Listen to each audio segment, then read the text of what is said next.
Lots of people suffer with imposter syndrome, especially freelancers, people who run small businesses that have to wear lots of hats.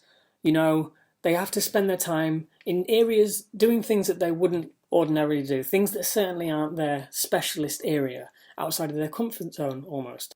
And this can make you feel like you don't know what you're doing. And if you don't feel like you know what you're doing, you can feel unconfident.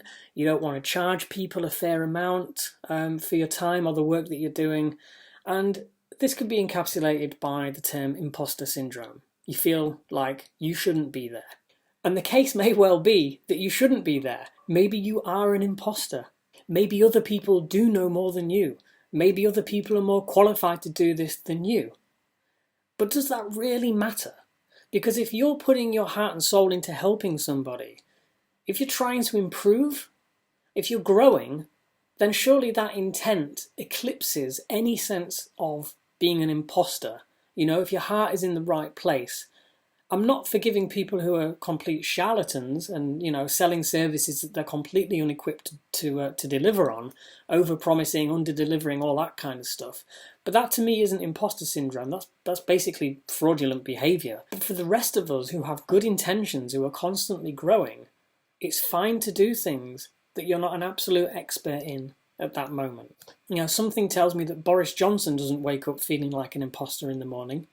So I think that you owe it to yourself and to your clients to get up in the morning and just do what feels right. You know, if there's something you're not hugely comfortable with doing, make sure people know about it. Be transparent in the way that you work. You know, people value honesty and transparency.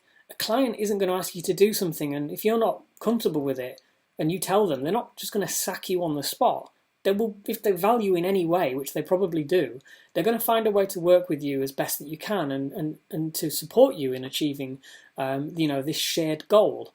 So don't let imposter syndrome drag you down. Don't keep yourself locked away. Always be open to learning new things. Know that nothing is ever perfect because everything is a work in progress. So whenever I personally experience those feelings of imposter syndrome, I just tell myself that my heart is in the right place. I'm being open and honest and transparent about the way that I work, and I'm doing the best that I can. And that gets me over the hump.